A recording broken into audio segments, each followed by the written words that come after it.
it was crazy because when you read the book, St. Thomas Aquinas talks about it as sadness about a spiritual good.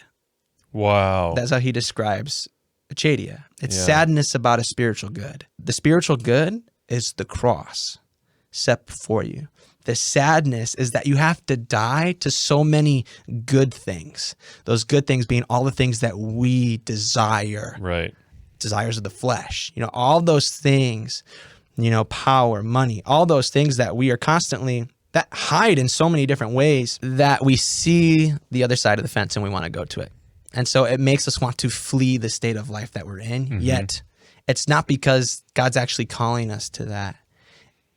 It's because we don't actually want to pick up the cross in front of us, knowing that God's going to bring something good from that. Yeah. And realizing that, man, so often I want to flee the situations that I'm in life, not because what I'm going to is actually going to be better, even though it looks like it would be on paper. Yeah.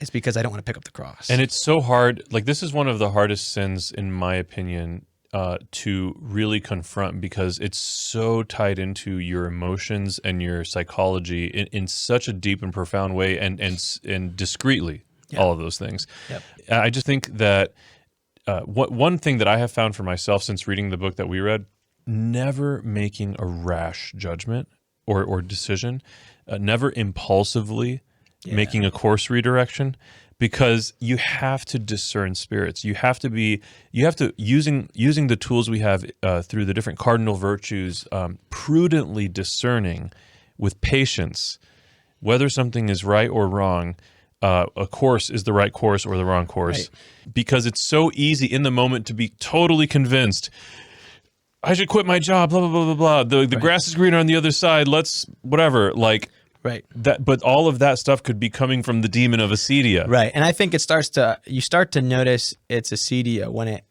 starts to make its way into all aspects of your life. So it's not just the job, but it's also family life. And it's also your friendships with people. It's your desire. Like, one of the side effects of it that the Desert Fathers talk about is that you have no desire to finish projects anymore. Like, you have no desire to stay committed to your marriage. You have no desire to stay committed to being a father. You have no desire to stay committed to doing the work that is before you. It's all gone. Yeah. You just lose all that motivation, yet you still feel that activism and boredom at the same time. Yeah. And so they talk about ways to battle it. And one of the things that in this book, when I read this, I can tell you this was so true for my life. And I had never really heard about this before. After talking with someone and they suggested this, they're like, you really need to read this with where you're at in life. And so after I read it, I came across this spot, and in the book, it talks about how once you bring it to a place where you can name it and recognize it, it flees. Like, it cannot stay. Here it is. It says, sometimes it is enough to become conscious that one is preyed on by acedia in order for it to flee immediately. Acedia is always there at the beginning, and there is no worse passion. But as soon as a man has recognized it, it is calmed.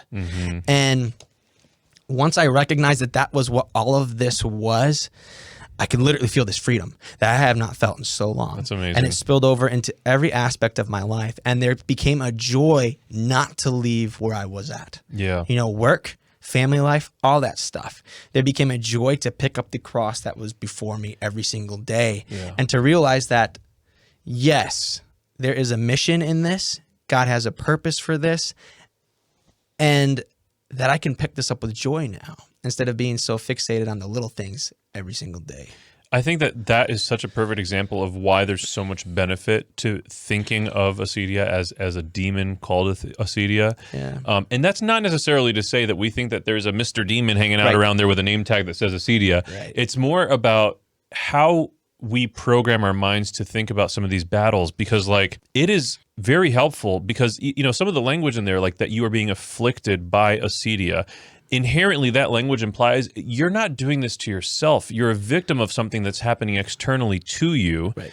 And I think that I'm a huge advocate for self-love in a healthy way. Right. It's really, really hard to be healthy in loving yourself if you hate yourself for your sin instead of just hating the sin, hating the demons that are afflicting you.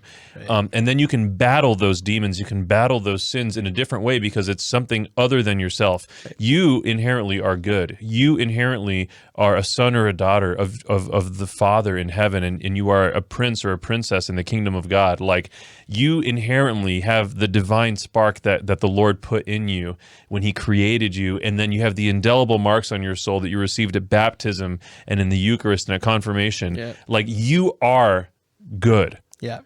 And you are being attacked, and you can fight that. Yeah, and I think sometimes we forget. Yeah. I mean, it's so especially when this is happening, and like that's the thing about acedia. It kind of sneaks its way in. It's known as the noonday devil. Like, we don't necessarily see it coming, and so often we need somebody to call it out in us for us to see it, and then we remember what we have to fight it. Yeah. And so when it comes to this, one of the best ways, and the book talks about it too, but one of the best ways to fight this is a simple method, and it really has to do with approaching God in our prayer. And that method is, there's an acronym for it, and it's ARRR. The pirate method. Yeah, for real. But it's when we approach God in prayer, to acknowledge, relate, receive, respond. Acknowledge, relate, receive, respond.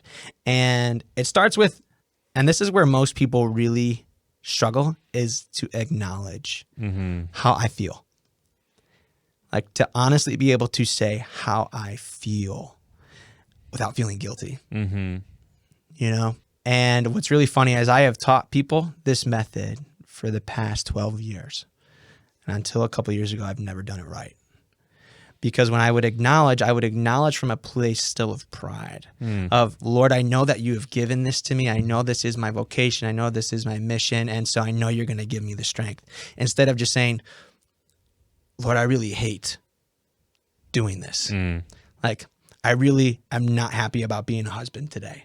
I'm not happy about being a father today. The guilt that you can feel when you say that out loud is like, oh, I should never even think that thought or say it. Yeah. But if I can't share that with God, then he can't supernaturally come in and do something. You know? It's like Jesus, and the best example of this isn't a John Trabick thing. This isn't like just a random thing. Jesus gave us this example in the garden. When he approached the Father in the garden and sweat blood right before everything started, he did not say, Father, I know that you have given this to me as my mission and I'm going to do it. He said, please take this away. Like, let it pass. Like, please, like, if there's any way, like, I do not want to do this, yet let your will be done. And once he was able to honestly say, Father, I do not want to do this. I'm really struggling with this. Like, I'm begging you, yet still let your will be done. In that moment, then a supernatural peace and strength came upon Jesus for him to finish what he needed to finish. And I think if we're able to approach God like that, to acknowledge how I truly feel and to say, God, this is what's really going on, then relate that to him, then we will receive what we need. And then when we receive those things, then we can leave that time of prayer with God and respond in the ways that he's called us to.